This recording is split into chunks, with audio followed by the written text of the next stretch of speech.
Hello and welcome to my office. These seminars are about strategy in the pharma, medtech and other sorts of life sciences businesses. If that's relevant and interesting to you, then please hit the subscribe button and stick with me for the next few minutes. And if you've got friends and colleagues in the industry, then please tell them about these seminars, the other videos on my channel, and the 400 plus free publications on my website. All the links are in the notes below, of course.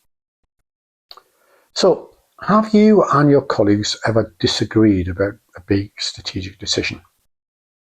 It's strange, really, isn't it? Because you're all smart people, you all have the same goals, you're all looking at the same situation, but you're seeing it differently and making different choices. Now, occasionally, that sort of inconsistency can be constructive, but usually it isn't. So this seminar is about how to improve the decision-making in your team. Now, I'm a scientist, so let me start with the science part. Nobel laureate Daniel Kahneman famously called this undesirable inconsistency in decision-making noise. And he said there were three kinds of noise. There's level noise, which is, for example, when you rate an opportunity as a high potential opportunity and your colleague rates it as a low potential opportunity. Then there's pattern noise. That's, for example, when you think that pricing is the key issue, but your colleague thinks it's performance that matters, for example. And then there's occasion noise, when your colleague is having a good day and is optimistic and positive, and you're not, and you're pessimistic and negative. So when your team is trying to make strategy, that sort of noise leads to inconsistent decisions, and those inconsistent decisions have long-term important consequences, among which is that it erodes the trust in your team and its process. Now, Kahneman uncovered 3 ways to reduce noise, and all 3 ways reduce all 3 kinds of noise, and I use them all when I'm working with strategy teams. The first technique he called emotion silencing. We make bad decisions when we're pressured, tired, hungry, upset, and often strategy teams are some or all of those things when they're making big, strategically important decisions.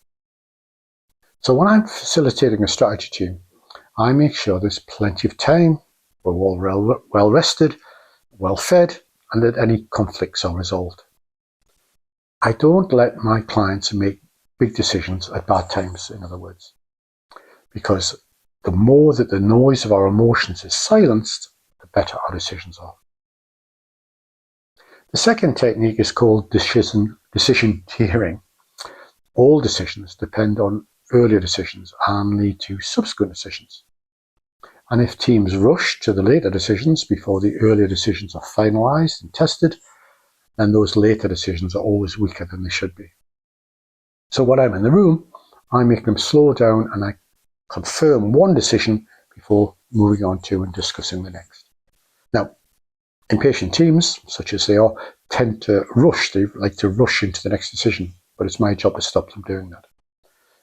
Because it turns out that making decisions sequentially, in tiers, as it were, reduces noise a lot.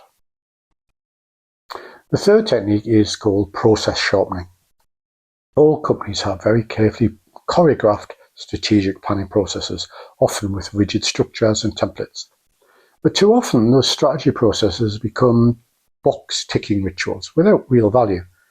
So I help my teams by stopping them doing that. I force them to think carefully and critically, and I don't allow them to perform strategic planning as a ceremony or a charade or just a process. Of the 3 techniques, I think process sharpening is the hardest because it means doing things the hard way, not the easy, routinized way. But rigorous process is very good for noise cancelling, and it's what strategists need. So Kahneman called these 3 steps of reducing noise decision hygiene, and I think it's a great metaphor because just as hand washing reduces infection, then decision hygiene reduces dirty decisions. So if your team makes good habits of emotional silencing, decision tiering, and process sharpening, its decisions will become cleaner, clearer, and more consistently right. And if you'd like to know more about that and how we do it in practice, or you'd like to read the article I published about this, then please call me All the details are in the notes below.